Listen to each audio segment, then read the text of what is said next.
Hello friends, welcome to A24 knowledge official YouTube channel. आज के इस वीडियो में हम बात करेंगे IGRMS इंदिरा गांधी राष्ट्रीय मानव संग्रहालय की न्यू रिक्रूटमेंट नोटिफिकेशन के बारे में और इसकी एलिजिबिलिटी कंडीशंस के बारे में, साथ में आप कैसे इसमें अप्लाई कर सकते हैं इसके बारे में हम बात करेंगे।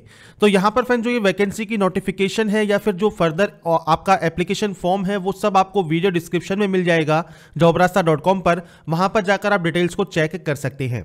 अगर आप यहाँ पर बात करें फ्रेंड्स इस फॉर्म से रिलेटेड, तो इससे पहले फ्रेंड्स अगर आपने अभी तक हमारे चैनल को सब्सक्राइब नहीं किया है, सब्सक्राइब करें, शेयर करें, लाइक करें, जिससे फ्रेंड्स आपको आने वाली सारी अपडेट्स मिल सके।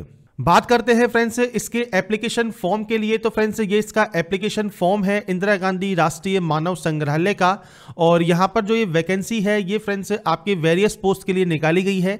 और यहाँ पर फ्रेंड्स कुछ वैकेंसीज डेपुटेशन बेसिस पर हैं और कुछ वैकेंसी डायरेक्ट रिक्रूटमेंट है, जिनके लिए हम यहाँ पर बात करने वाले हैं।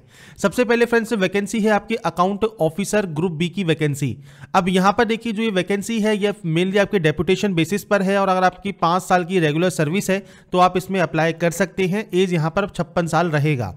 सीनियर स्टेनोग्राफर की जो वैकेंसी है यहां पर फ्रेंड्स ट्रांसफर या डेपुटेशन बेसिस पर आपका डायरेक्ट रिक्रूटमेंट होगा, और यहां पर मैट्रिक आपसे पास आउट मांगा गया है, साथ में शॉर्ट हैंड एंड टाइपिंग आपसे यहां पर मांगी गई है। इसके बाद फ्रेंड्स तीसरी वैकेंसी है म्यूजियम एसोसिएट की। तो ये फ्रेंड्स आपके डायरेक्ट रिक्रूटमेंट है और रिजर्व्ड है पीएच कैंडिडेट के लिए, क्योंकि एक वैकेंसी यहां पर आपकी रहेगी, और इसमें मास्टर डिग्री आपके पास रिलेवेंट डिसिप्लिन में होनी चाहिए, साथ में 3 साल का आपसे एक्सपीरियंस यहां पर रिक्वायर्ड किया गया है। हॉर्टिकल्चर असिस्टेंट की बात करें तो एक पोस्ट रहेगी, डायरेक्ट रिक्रूटमेंट है, 25 साल अपर एज है आपकी यहां पर, और MSc इन हॉर्टिकल्चर या MSc in agriculture plant psychology में आपके पास होनी चाहिए। इसके बाद फ्रेंड्स स्टेनोग्राफर ग्रुप सी की वैकेंसी है, और ये फ्रेंड्स लो विजन पर्सन के लिए यहां पर रिजर्व रहेगी। 18 से 28 साल आपका एज क्राइटेरिया है, मैट्रिक पास आउट होना जरूरी है, और आपका जो स्पीड है आपका इंग्लिश शॉर्ट हैंड में 80 वर्ड पर मिनट होना चाहिए, और 40 वर्ड पर मिनट इंग्लिश टाइपराइटिंग में आपसे यहां पर मांगी गई है। इसके बाद फ्रेंड्स यहां पर नीचे आपका जो डिटेल है जूनियर किलर ग्रुप सी की वैकेंसी। यहां पर फ्रेंड्स आपसे जो रिक्वायरमेंट है वो मैट्रिकुलेशन मांगा गया है। 3 पोस्ट यहां पर रहेंगी, डायरेक्ट रिक्रूटमेंट पर है, तो जनरल, OBC और SC कैंडिडेट इसमें अप्लाई कर सकते हैं। 18 से 26 साल आपका एज क्राइटेरिया रहेगा। मैट्रिकुलेशन मींस 10वीं क्लास पास आउट होना जरूरी है, और डिजायबल अगर आपके पास टाइपिंग की नॉलेज है हिंदी एंड इंग्लिश दोनों में, आपको एक्स्ट्रा प्रेफरेंस मिल जाएगी।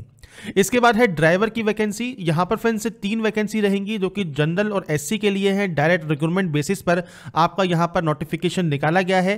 23 साल से 30 साल आपका जो है एज क्राइटेरिया होना चाहिए। इसके अलावा यहां पर वैलिड ड्राइविंग लाइसेंस, आपको मोटर कार चलाने का, और साथ में फ्रेंड्स मोटर मैकेनिक की आपको नॉलेज होनी चाहिए। और अगर आपके पास ड्राइविंग कार करने का, मोटर कार करने का, जीप करने का 4 साल का एक्सपीरियंस है तो आप इसमें एलिजिबल हो जाते हैं। जूनियर इंजीनियर सिविल की जो वैकेंसी है ग्रुप बी की वैकेंसी, एक पोस्ट रहेगी, और यहां पर फ्रेंड्स आपके डेपुटेशन बेसिस पर डायरेक्ट रिक्रूटमेंट होगा। 25 साल आपकी अपर एज रखी गई है। डिप्लोमा इन सिविल इंजीनियरिंग आपसे यहां पर रिक्वायर्ड किया गया है। इलेक्ट्रिकल सुपरवाइजर में फ्रेंड्स डिप्लोमा मांगा है आपसे इलेक्ट्रिकल इंजीनियरिंग में, और अगर आपके पास ITI है और 10 साल का एक्सपीरियंस है तो भी आप आवेदन कर सकते हैं। और यहां पर आपके पास सुपरवाइजर का लाइसेंस जो है होना चाहिए। यहां पर फ्रेंड्स एक्सपीरियंस रिक्वायर्ड किया गया है, 18 से 25 साल इस क्राइटेरिया रहेगा। इसके बाद है इलेक्ट्रीशियन ग्रुप सी की वैकेंसी। ITI मांगा गया है, 3 साल का एक्सपीरियंस मांगा गया है, और फ्रेंड्स यहां पर अपर एज 35 साल रहेगी। एक पोस्ट है जो कि डायरेक्ट रिक्रूटमेंट बेसिस पर आपकी रहने वाली है। और यहां पर नेक्स्ट और जो लास्ट वैकेंसी है सफाई कर्मचारी की, और ये आपकी एक वैकेंसी है डायरेक्ट रिक्रूटमेंट बेसिस पर। 25 साल आपका अपर एज रहेगा, और प्राइमरी क्लास पास आउट होना आपका जरूरी है। तो यहां पर फ्रेंड जो ये वैकेंसीज हैं इनमें कुछ आपके डेपुटेशन बेसिस पर है, कुछ आपके रेगुलर, और मतलब यहां पर जो डायरेक्ट वैकेंसीज है वो उसके बेसिस पर आपका सिलेक्शन यहां पर होने वाला है। अभी जो वैकेंसीज है सारी की सारी फ्रेंड्स ये देखिए इसका परफॉर्मा आपको दिया गया है, कैसे आप इसमें आवेदन कर सकते हैं, और ये परफॉर्मा का जो लिंक है वो आपको डिस्क्रिप्शन में मिल जाएगा। वहां पर जाकर आप इसका एप्लीकेशन फॉर्म डाउनलोड कर सकते हैं और उसको ही फिल कर सेंड कर सकते हैं। इसके बाद यहां पर दिया गया है जनरल आपकी कंडीशंस। तो यहां पर फ्रेंड्स इन्होंने गैप नहीं छोड़ा है, तो मैं आपको यहां पर बोल के दिखा देता हूं क्या क्या डिटेल्स यहां पर दी गई हैं। सबसे पहले जो ये पोस्ट है टेम्परेरी है, पर ये फ्रेंड्स आपकी परमानेंट हो जाएंगी। अब 2 साल का प्रोबेशन पीरियड रहेगा, और एनीवेयर ऑफ इंडिया आपका ट्रांसफर हो सकता है, जो हेडक्वार्टर है भोपाल में उसको इंक्लूड करने के बाद। इसमें फ्रेंड्स जो आपका एप्लीकेशन फॉर्म का जो ये परफॉर्मा है, जब आप इसको फिल करेंगे तो आपको अपने जो डॉक्यूमेंट्स है सेल्फ अटेस्टेड डॉक्यूमेंट्स, जिसमें आपका experience, age, qualification, caste certificate सब आपको अटैच करना होगा। साथ में 2 रिसेंट पासपोर्ट साइज फोटोग्राफ आपको अटैच करनी होगी। एक फोटोग्राफ आपको फ्रेंड्स एप्लीकेशन फॉर्म पर ही लगाना है। अब यहां पर फ्रेंड्स आपकी जो फीस है वो डिमांड ड्राफ्ट और इंडियन पोस्टल ऑर्डर के थ्रू आप पे करेंगे, जो कि 100 रुपीज रहेगी और ओबीसी जनरल कैंडिडेट को ये पे करनी होगी। अगर आप SC ST PH कैंडिडेट है तो आपको कोई भी फीस पे करने की जरूरत नहीं है। और जो डिमांड ड्राफ्ट आप बनवाएंगे या फिर पोस्टल ऑर्डर बनवाएंगे, ये आप बनवाएंगे in favour of director IGRMS payable eight Bhopal के नाम से। इसके बाद फ्रेंड्स यहां पर आपसे कहा गया है कि application for the post of, तो यहां पर फ्रेंड्स ये भी आपको एनवेलप पर लेफ्ट टॉप कॉर्नर पर लिखना जरूरी होगा। अब यहां पर जो डेट टाइम एंड वेन्यू है, रिटन टेस्ट या स्किल टेस्ट या इंटरव्यू का, ये बाद में आपको बताया जाएगा एलिजिबल कैंडिडेट को। इसके लिए फ्रेंड्स आपको एक सेल्फ अटेस्टेड एनवेलप जिसका साइज इतना होना चाहिए 11 × 5 सेंटीमीटर, ये फ्रेंड्स आप जो है फिल करके अपने एप्लीकेशन फॉर्म के साथ सेंड करेंगे। इसके बाद फ्रेंड्स यहां पर SC ST OBC PH candidate को अपर एज में गवर्नमेंट रूल के अकॉर्डिंग, जो कि सेंट्रल गवर्नमेंट रूल है उसके अकॉर्डिंग आपको यहां पर रिलैक्सेशन मिल जाता है।